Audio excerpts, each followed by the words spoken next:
Good afternoon, Mr. Hughes. Good afternoon. Can you tell me a little bit about, start with your education and... Sure. I'm a trained electrical engineer. After I was educated in electrical engineering, I served in the armed forces, first in the Army and then in the Navy, where I joined the U.S. Naval Research Lab as a radio engineer. I made significant contributions in the digitized radar, and then after that I founded the new digitized radio research company. Okay, and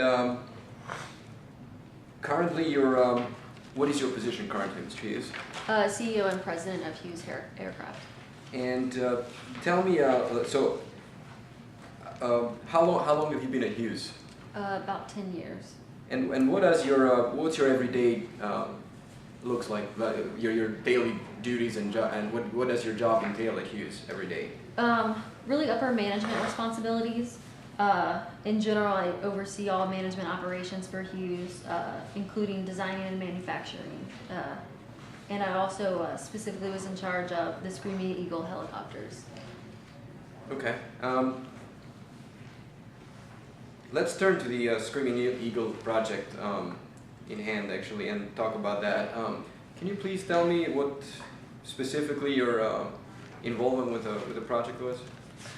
Sure. Like I said, just general overseeing and upper management responsibilities. I also hired General Crystal to oversee more of the day-to-day operations at the facility there. Okay, now let's turn to there's a contract for the 7 helicopters that were to be produced, correct? Correct. Can you tell me about that, the contract?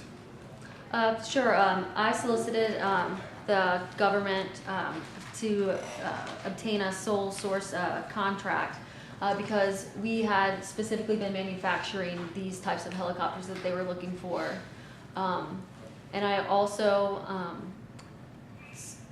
represented that we were capable of abiding by their specifications. And what were the specifications? The specifications were that the helicopters were to be delivered in 12 months, and also that all flight critical components would be subjected to MagFlux testing, as well as we would install some form of oversight in Mexico City to ensure that the contract was being complied with.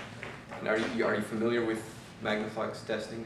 Somewhat familiar, not intimately familiar. Can you tell me what you know about it? In general, I know that it's just a way to test the strength of the metal to ensure that there are no defects or cracks on the aircrafts. And did you have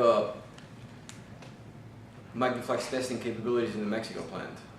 We did not originally know, but we do now. Okay, and can you tell me whether you tested the helicopters?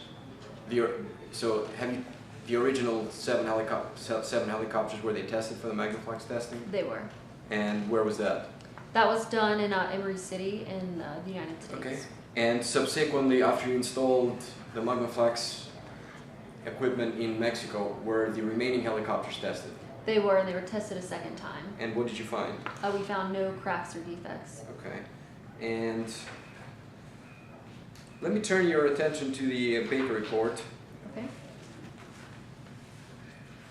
Can you tell me what do you know about the Baker report? Yes, we enlisted Baker's help to investigate the cause of the crash on February 16th. And is your opinion that what were the conclusions on the Baker report as to the helicopters? Or specifically as to the cracks?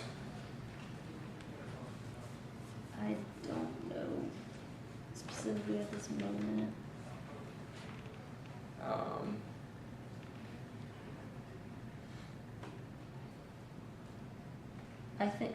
I believe that the findings were that it was insufficient to prove the cause of the crash of that particular helicopter was the subsurface cracks. I personally think that the cause was more likely enemy fire. Okay, no further questions, Your Honor.